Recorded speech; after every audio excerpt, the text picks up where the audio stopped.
I had these conversations with myself. So No. You have those conversations with me. yeah, that's true. But I'm talking to you, and then when I'm saying it for the 10th time, I'm just talking to myself. No. You said it to me for 10 times. No, I was talking to myself. You just happened to be in the room. Okay. I was like, enough already. I know. The house went up in value. But the other thing you just said that I thought was really good is it's not real unless we sell. Mm-hmm. And the same goes with our investments. It's not real unless you got to pull the money out, right? So the losses aren't permanent unless you actually touch them. Yep. So, oh man, you know how many times I've said that over the years. Yes. Because people freak out when they see money, their investments drop. I'm like, well, don't sell today. Yeah.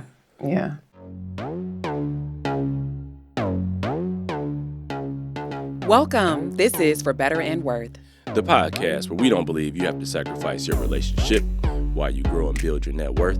We are your hosts. I'm Chris. And I'm Erica Young, and we're so glad you're joining us today. All right, y'all, let's get into it. Hey, babe, how are you? I'm doing great. You're doing great? Yes, ma'am. Awesome. I got some sleep last night. How are you doing? I'm doing good because I got sleep. It's so funny, man, we get on here because it always comes back to how did you sleep? Man, when it's in the morning, it's on the weekends, like I want to sleep in, get an extra hour, maybe, whatever. I'm not going to the gym.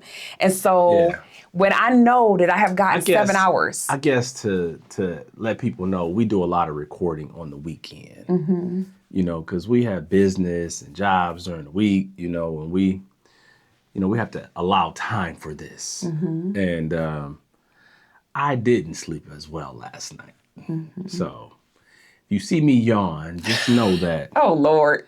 I'm here fully. Oh, it's Lord. It's not you all that's boring. Oh, my gosh. Oh, it's me. It's me? No. Well, I'm on 10 today. Yesterday, I know. Yesterday you was on 10. Right. And I was like, oh, Lord, this man is hype. I'm looking like, calm down. Listen, when I get a good night's rest, give me 7 hours, we good to go, okay? Right. So anyway, I'm feeling good. And I think that part of it is because, we typically look at our net worth on a routine basis. You probably look at it more than I do. Yes. But when I take a moment to really reflect on where we are, it is a time where, when it's good news, it's great, right? So when we're in a good spot, like it'll make you put a smile on your face, right? But the market can make you feel like, oh no, this isn't a great time. But it is a great time. 2025 honestly was a great year for our investments. It's interesting though, like, because I do look at the investments more frequently than you, whether they're up or down, I remain pretty indifferent most times, Even when we take L's or when something happens on the larger global scale and I'm like, well, just ride it out, because I think the good thing is that at this point in the game, we have enough experience to know that it's not going to last forever. Rebounds come. Yeah. And I'm comfortable, like, knowing that when it goes down, just give it a little time, it'll go back up. But the more money you have, the bigger the swings are when the low is there, I know, right? Sometimes I see those losses, I'll be like, whoa. I'll be like, that's a lot of money that just disappeared. Yeah. So let's talk about net worth. So it might be a very simple concept. I get it, but I just kind of want to explain. And there's also a reason why I think this is important for you too, is one, it's all of your assets. So in big picture, it's a home, it's a vehicle, but it's the most of your net worth is probably found in any investments, your 401k, saving for the future, that kind of thing. IRAs, Roths. All of that. And so... Look at that. We said that in unison. Come on now. What do the kids say? Jinx, poke, whatever. You owe me a Coke or something like that. Jeez. Well... Stop talking like me. I think you got enough sleep, babe, because you're on my wavelength too. But But so all of your assets, and typically the largest ones are your home and any investments that you have, right? And then the minus your liabilities. So any Right. debts that you have against Credit any of it, cards, right? student loans, any other, Your mortgage. And so auto loans. and hopefully you don't have any loans on your 401k, but it is possible. So you can do a net worth statement, or you can put all of this into some type of software tool that allows you to see it all. So this week and last week, I think, there are 2 houses on the market that sold pretty quickly. And so one of the things... In our neighborhood. In our neighborhood, yes. Like right across the street and down the street. And you were all excited because they're selling for good numbers. But the key on why this is important is because it does affect our net worth. Yeah. And I was excited, but I was like, but I'm not moving. Right. So it's good to see the high numbers, but I was like, yeah, but that's not real money to me until I sell. perfect.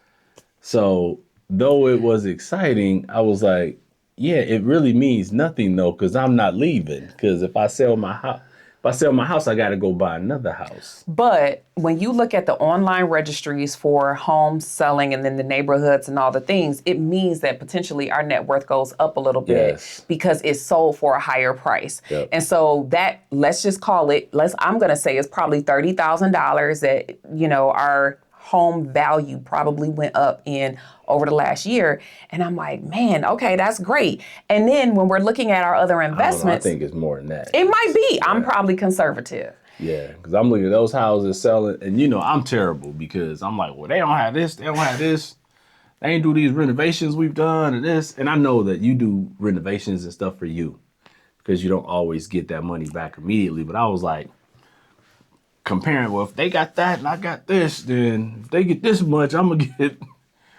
And it was just funny, I had these conversations with myself, so... No, you have those conversations with me. Yeah, that's true. But I'm talking to you, and then when I'm saying it for the 10th time, I'm just talking to myself. No. You said it to me for 10 times. No, I was talking to myself. You just happened to be in the room. Okay? I was like, enough already. I know. The house went up in value. But the other thing you just said that I thought was really good is it's not real unless we sell. Mm-hmm. And the same goes with our investments. It's not real unless you got to pull the money out, right? So the losses aren't permanent unless you actually touch them. Yep. So, oh man, you know how many times I've said that over the years. Yes. Because people freak out when they see money, their investments drop. I'm like, well, don't sell today. Yeah. Because you still hold the shares. Yes. And in fact, buy more. So you have more shares. So when it rebounds, you have more than you did before. But it's a hard concept, I think, for somebody to grasp sometimes, which is really not complicated. But, when things are on sale, people feel good about making purchases. I think it's emotional, though. I think there's something about... I agree with that. Because here's the thing. Now, when it's in our retirement accounts and the account goes down, we're a little bit removed from it because we know that there are penalties for taking the money and all that. So we know we're not necessarily going to touch it. But it's an emotional, oh no, my money went down. If it were our emergency fund, if our emergency fund went down by 10% and we knew that it was permanent, that would feel different. I'd be like, oh shoot, we just lost this much money. And that I think is problematic, so, but I think that it's an emotional thing. Like we only want our money to go up. It is not allowed to go down. And I think I might feel a little different if we were already like retired. Sure. But at the same time, if we retired, our investment strategy changes. Mm-hmm. So you shouldn't be subject to the same, up and down nature of the market because you put your investments in something that is more stable. So your risk tolerance goes down as you get closer to retirement. So I probably wouldn't feel as concerned. But right today, I'm not as concerned because I'm like, okay, I still have time for the market not only to rebound, but for my investments to double plus. Mm-hmm. And so that's what I always feel like. dollar cost averaging says over time this will balance out. And so I just want the administration to just kind of calm down, and just, let's be status quo for a little while. 2025 was a good year, but I need about 10, 12 more good years. About 10 more good years, then, my investment strategy is going to be very different then. You are hilarious. So here's logistically, I think what's important to note is we actually have access to look at our net worth super easily because we use a tool, Monarch Money, that we can link all of our bank accounts, link all of our investment accounts, link actually our mortgage, but also a link to an online database for homes and how much they're worth, as well as a VIN number for our vehicle. Like, it has everything in there. And it sends you notifications if you turn them on about charges or spending. Oh, right. Yes. 'Cause I think it's a good alert a lot of times. Well, hold on. What's going on? Oh, okay. It's supposed to go through. Right. Because I will stop and sometimes I'll pause and look and be like, oh, okay. Oh, this is fine. So in that tool, I can probably look at our net worth all the time. But I think what's important is you sit down and you evaluate, okay, what's going on here? What's happening? We used to, and I'm going to say for a solid 15 years, we just used Excel. We had all of our accounts and then all of our debts, if or mortgage, whatever, and then what it was equal to. And then at the very bottom, it was our net worth. It was our net worth. Yep. And we looked at that probably every 6 months, every year. And you want to see your net worth go up. You just want to make sure that you're making progress. You pay off debt, your net worth goes up. You put more money in your investments, your net worth goes up. Your house appreciates, your net worth goes up. Those kinds of things. Now, the one thing that's going to go down is a vehicle. Like, that value is going to continue to go down. Depreciating assets. Yes. But that's why we don't think you should buy new vehicles, because used vehicles, the price depreciates. Mm-hmm. And I think 1 to 2 years old is that's the best window to me, because you get the feel of a new vehicle, but you pay the price of a used vehicle, which is perfectly okay with me.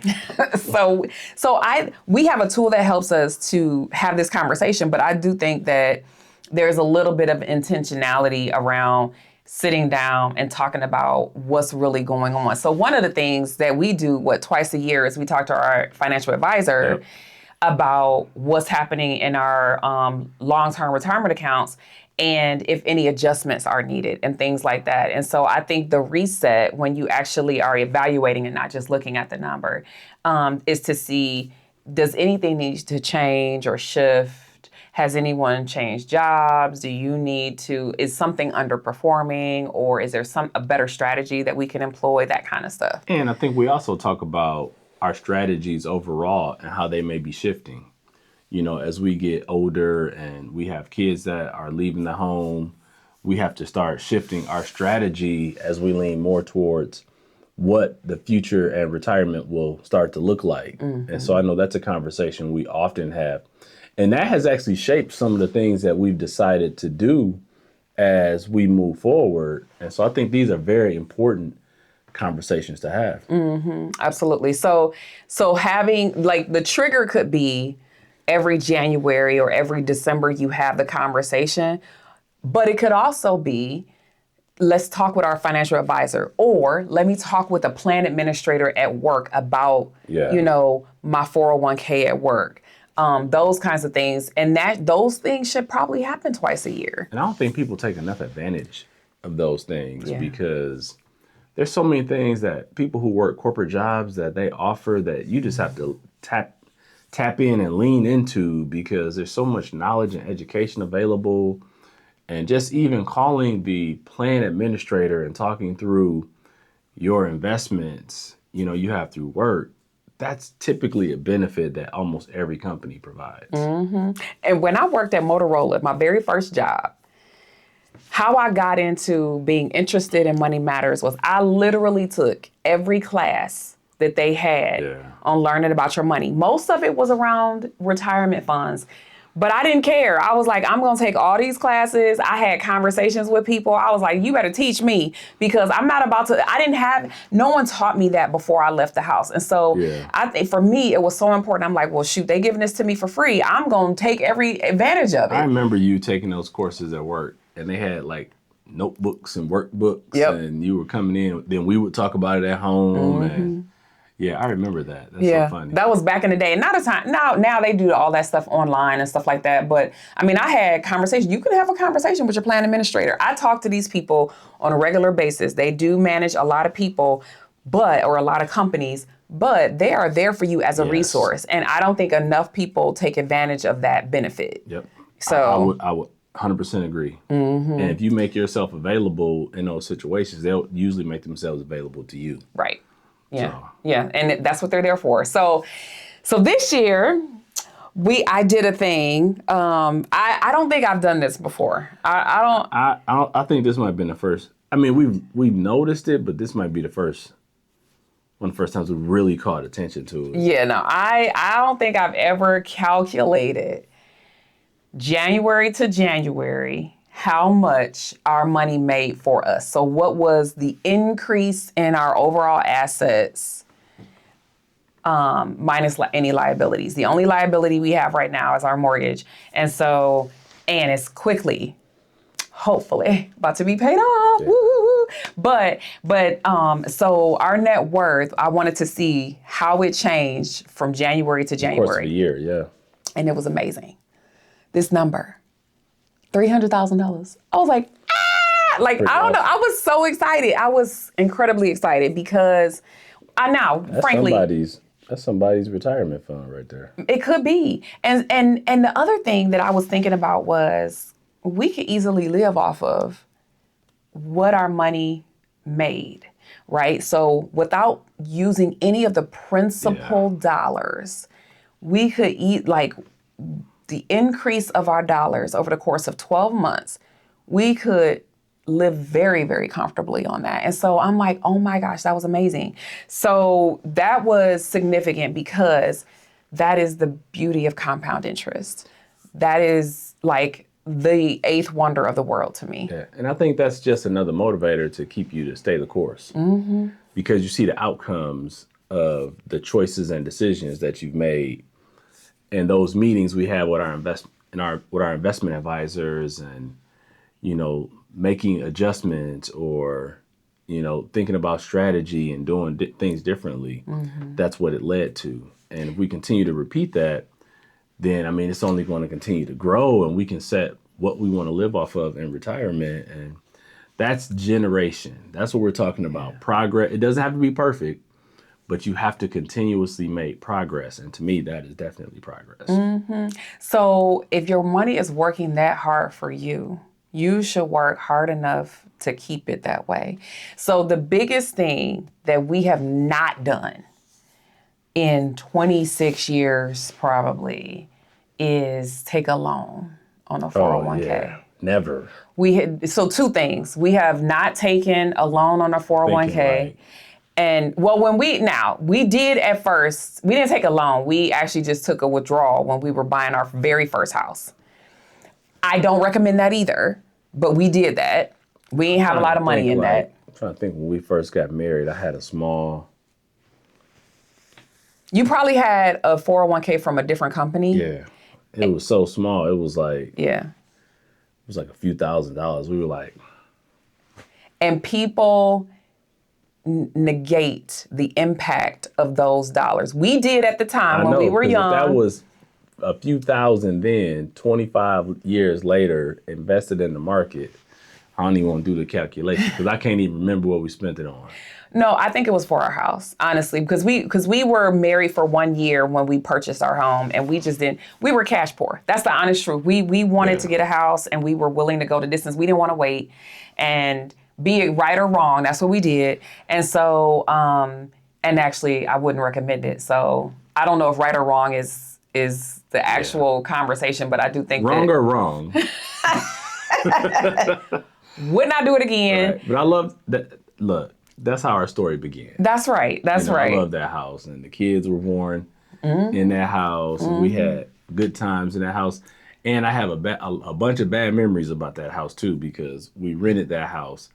We made all the mistakes early that you all shouldn't make. Yes. Yes. And as many good memories as I have equal number of bad memories. I mean, about that house in Yes, that particular. house, About that that house in house. particular. Because I don't have any of that with this particular house we're in right now. But I will say, like, the two things to avoid: a loan on your 401k and a hardship withdrawal that you have to pay the extra 10% penalty from taking it out of your 401k. And so we've built our retirement dollars without touching our retirement dollars over the course of 2.5 decades.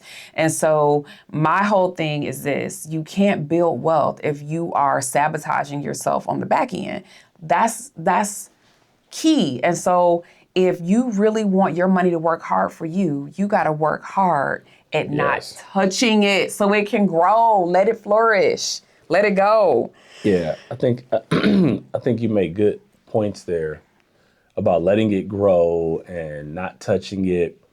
And that's where the discipline factor comes in to play, because people have to have a level of discipline and not let something overrule that discipline. Because people find reasons to take 401k loans or, tap into their savings for things that aren't emergencies. Like you just decide I'm buying a car or whatever. And I can understand if a car breaks down, but you can try and repair it first. But so funny how people, as soon as a car needs a repair, they're like, well, I'm not going to pay this $2,000 repair. I'm going to go buy another $40,000 car. That's just not even good math right there not. when you look at it that way. But people do it every day and people do it all the time. And so my thing is that I really don't want people to wait until it's too late to start looking at this. Like we may not have done this every year, but I look at the investments and I look at growth year over year, and we've been doing that for years. It was just drilling it down and seeing the actual number. That was just a different way of looking at it this year. But don't wait until it's too late to start like doing some of these things, because I do think it's like trying to prepare for an exam that you haven't studied for. And I know in college, cramming did not work for me, Right. because I could only hold so much in my mind before it started to escape. But if over time I actually did the work and studied and maybe crammed a little bit just to refresh, I will have success. But if I was just trying at the last minute, oh man, I've waited, I got to get all this figured out. I remember going into some exams like, you know what? Lord, have your way. That's crazy that you went into an exam like, this is my prayer. Lord. Lord, have your way. I did not prepare for this. I have not been successful in my effort.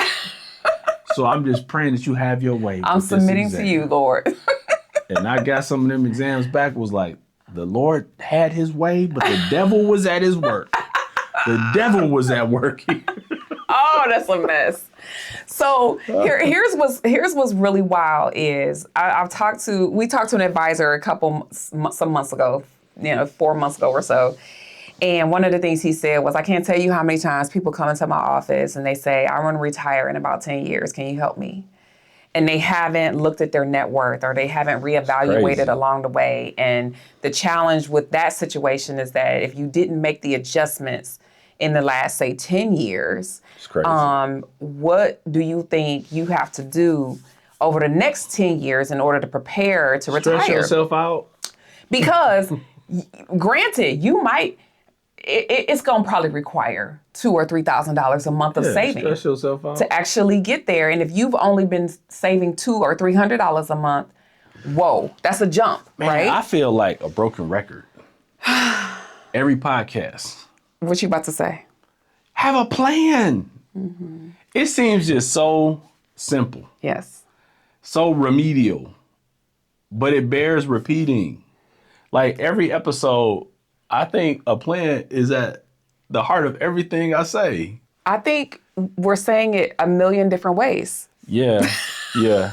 Because I think it's fun. I think it's funny because your mom was here visiting recently, and we were talking something about me having Boy Scout behavior, in preparation, and I've already thought through scenarios and things, and she was like, "Man, it's good to have somebody who's so prepared and thoughtful," and I'm like, "Yeah, I got a plan for everything." you do. Because I've thought about whatever it is, I've thought about it. And then I've made literally preparation, or I've done whatever is needed to ensure that we have success. Because, okay, so in practice, you will go to YouTube to figure some stuff out. You will research. YouTube University, boy. Yes, you will read the instructions on stuff. I be putting it aside, or I'll put it on your desk because I'm not reading that junk. Right. You read it. You want to know how things work and how it ticks. So that's how you are able to figure out something needs a plan. Right. Right. Right. So if something isn't working right, I actually go and consult. which we have a plan today. Part of what we need to do is get a plan to fix a drawer in our house. It's done. I just got. But it's been sitting there for a long time. I know, because I got frustrated because I went and tried to get the parts, couldn't find it. Now I have an alternate plan now. It's on. See, Plan B is about to be in effect. Plan A didn't work. I couldn't Yes. execute. And I wasted a bunch of time trying to execute Plan A, and it didn't work. So Yes. now I'm actually on the Plan C. 'Cause A and B didn't work out. I really hope we have a drawer today or this weekend. It doesn't have to be God. today. It's a honeydew. Lord, have your way. So, Have your way. so here is what it looks like to have a plan for retirement. Retirement is not an age. It is a number. Yeah. The reason why it's a number is because you want to get to a specific number that you have in your investment accounts to where it is earning for you and you can live off of what it earns, not Right. the principal balance. And we have come to a place in our investments where that's possible. Now, frankly, we're, time 10, at least 10 years away from taking Actually those, stopping. doing that. But But it's good to know that we could. we could. And so it's a number that you want to get to in your retirement assets. And so you need to calculate it. So here's what I encourage people to do is I have this financial calculator that's on my phone that I use for a lot of different things. When I'm either doing a workshop or talking to clients or whatever it is, and it is quick access and I can show people how to get it for themselves, but you just get a retirement calculator and you see how much money you're setting aside for your retirement, how much time you have, what is the average rate of return that you are getting on your money, and you calculate what that number is. Mm-hmm. Is that number enough? If it is not, then you can make an adjustment at any point in your journey, be it 30 years old, 40 years old, 50, 60. So you are not in the dark. And like you say, don't wait until it's too late. Yeah, we say it's never too late, but don't wait till the last minute. Right. That's really what it comes down to, because it's going to I just don't want to see people putting extra stress and pressure on themselves if they had taken the time.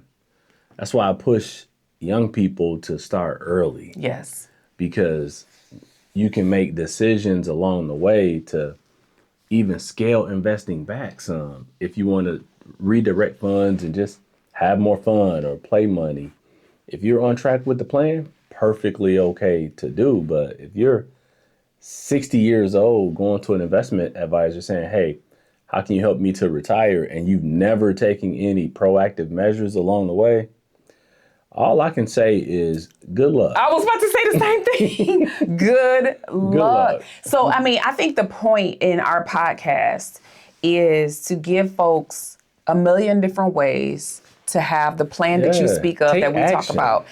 Do something. Hopefully, each episode, there's something that a person can do or they feel inspired by, or they're like, oh, I got to talk to my spouse about this, or I never thought about it that way. And it motivates them to action. Like, to me, that is my hope with this podcast. I hope that we are two regular people who have just made some decisions along the way and been consistent to do it. And if we can do it, you can do it.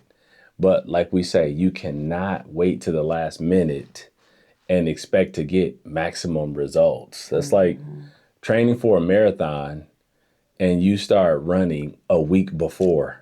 There is no way. Yeah, you're gonna be in a world of hurt and trouble, and you're not gonna finish. The first time I ran a half marathon, it took me a whole month to get up to 1 mile. And then I took another 2 months to get up to 3 miles. And they say if you can run 3 miles without stopping, you can run a half marathon. But then I had a training plan for an additional 3 months to get me up to 12 miles.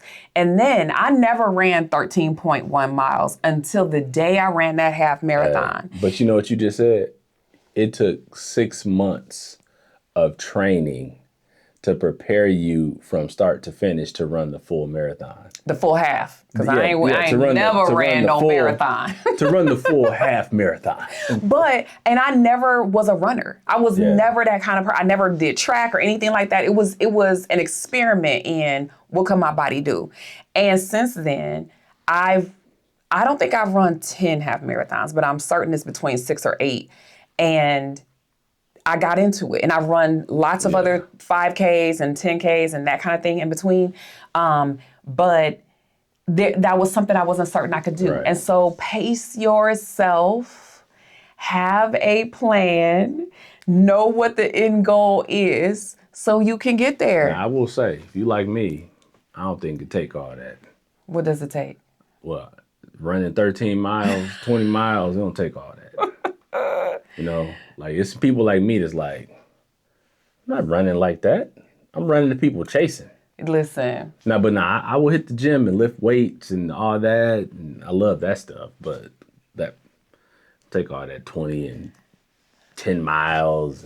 And you know what? I liked it because it cleared my head. I enjoyed being grounded. I'm joking. Like it served a purpose once I got into it. And I loved the grounding of the hitting the pavement. And I always was hopeful that I would get the runner's high, but I never did. So I was like, I'm going to run out of necessity. Yeah. Run my couple 3 miles, and that's like, I'm good. Yeah. I'm not trying to test the theory. If I can run 3 miles, I can run 13. If I can run 3 miles, I can run 3 miles. That's funny. That's hilarious. I feel like it was a moment in time in my life, and now, you know, and my body liked it at the time. And now my knees like, girl, you remember when you ran those 13 miles? Oh, yeah. So we remember those 8 half marathons you ran? Listen, and my knees are like, girl, I need you to go sit down somewhere. But let's talk about, what's your one make it worth it from this?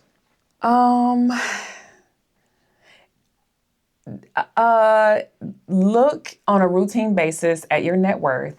Don't get emotionally attached to it. And make certain that you're on track. That's it. Good. That's good. Simple. What's yours, babe? What's yours? You know, Luther Vandross, his birthday passed recently. Aw. You know, he would have been 75. Aw. Yeah, he passed like 24 years ago. Dang. Something like that. And as you were just talking, the thing that popped in my mind, it was like, it's never too late, never too late. You know what? You know, doom, Doom, doom, doom, doom, doom, doom, doom. Oh my gosh. You pulled out Luther Vandross. Right. I was like, it's never too late, but don't be last minute. Yes, that's it. Okay? That's it. Now, did you ever see his documentary? He has one. It's a new one coming out. No. I watched it on the plane when I was coming from somewhere. And you watched it recently? I watched the Luther Vandross. It just came out. It was last fall. I was coming from Wow. FinCon. Okay. And I watched it, and it was great. I had to watch it. It was excellent. It was so, and I was in my seat. Listen, I was in a middle seat. I had my food. You was fighting back that little shimmy. Listen, wait. I had a shrimp po' boy, and I was watching Luther Vandross, the documentary. And so this is a messy meal. Right, you had a shrimp po' boy in a middle seat on a plane. I did. I never told you that. I bet the person on the right and left was like, and then look at this lady. I know. And then now I didn't even eat all the bread. So then I'm cutting it and I'm trying to be real, petite with it instead of like shoving it in my mouth, right? Crazy. And then I'm watching him and I'm like moving my shoulders like, yeah, because Luther was my man. And I know they was like, if this lady do not. They were like, flight attendant. I was humming because I had my earbuds in, but I was having me a good old, I had a concert on the plane. It was great. It was a moment. It was a whole moment. So anyway, and I was in the back of the plane. Oh my God. It was a whole. You too much. I know. You brought up Luther. I know. And that's my dude. Right. So, but anyway. Well, that's enough. Mine was very short. Then you brought up Luther, and then I couldn't help myself. Well, this was good, and so we hope that you keep pressing like, subscribe, yes. And until next time, we're out. Thank you for spending some of your time with us today. We appreciate all of your support, so be sure to subscribe, rate, and review us wherever you listen to this podcast. You can find us on Instagram at For Better and Worth. And sign up to receive our free guide, The 7 Reasons Your Money Relationship Isn't Working with Your Partner, on ForBetterAndWorth.com. Until next time, we're out of here.